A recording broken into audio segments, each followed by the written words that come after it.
విజయవాడ కనకదుర్గమ్మకు ఆ పేరు ఎలా వచ్చిందో మీకు తెలుసా? 5-6 శతాబ్దాల క్రితం విజయవాడ ఇంద్రకీలాద్రి మీద అసలు ఎలాంటి ఆలయం లేదు. ఆ రోజుల్లో అమ్మవారు ఒక పెద్ద రాతిబండ మీద చింతామణి కాళి రూపంలో వెలిశారు. ఆ రూపం అంత భయంకరంగా ఉండేది కాబట్టి ఆమెను చూడడానికి ప్రజలెవరికీ ధైర్యం సరిపోయేది కాదు. రాత్రైందంటే చాలు అమ్మవారు గొలుసుల శబ్దంతో ఊరి వీధుల్లో సంచరిస్తున్నట్టుగా ప్రజలకనిపించేది. అందుకే సాయంత్రం పడగానే ఇళ్ల తలుపులు బిగించి లోపలే ఉండేవారు.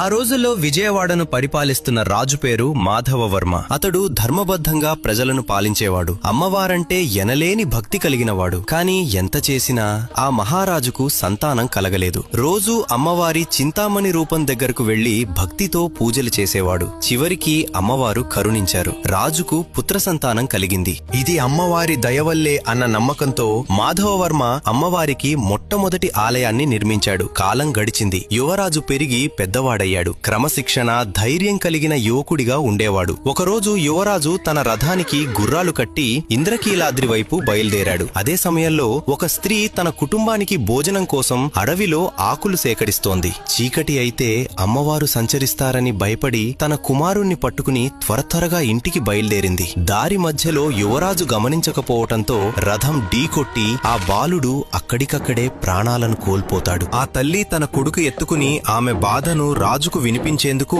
చర్మగట్టను మోగించింది. రాజు ఎటువంటి పక్షపాతం లేకుండా నేరానికి శిక్ష తప్పదు అంటూ తన కుమారుడికే మరణదండన విధించాడు. మాధవవర్మ తన తీర్పును స్వయంగా తన చేతులతో అమలు చేశాడు. ఆ దృశ్యం చూసి ఊరి ప్రజలంతా కన్నీళ్లు పెట్టుకున్నారు. అంతలో నల్ల మబ్బులు ఆకాశాన్ని కమ్మేశాయి. ఒక్కసారిగా ఆకాశం నుంచి బంగారు నాణేల వర్షం కురిసింది. ప్రజలు ఆశ్చర్యంతో ఆనందంతో ఆ నాణేలను ఏరుకుంటున్నారు. కాని రాజు మాత్రం మబ్బుల్లో అమ్మవారి రూపాన్ని చూస్తూ నువ్వే ప్రసాదించి నువ్వే బలి కోరుకున్నావా అమ్మా అని కన్నీళ్లతో అడిగాడు. అప్పుడే అమ్మవారి మహిమ జరిగింది. యువరాజు మరియు ఆ స్త్రీ కుమారుడు ఇద్దరూ లేచి పరిగెత్తుకుంటూ వచ్చారు. రాజు ఆనందంతో తన కుమారుణ్ణి హత్తుకుని కన్నీళ్లతో కృతజ్ఞతలు చెప్పాడు. ఆ రోజు కనకవర్షం కురిసింది కాబట్టి ఆ రోజు నుంచి ప్రజలు అమ్మవారిని కనకదుర్గమ్మగా కొలిచారు. కనకదుర్గమ్మ అంటే మీకు ఇష్టం ఉంటే జై కనకదుర్గమ్మ అని కామెంట్ చేయండి. జై కనకదుర్గమ్మ.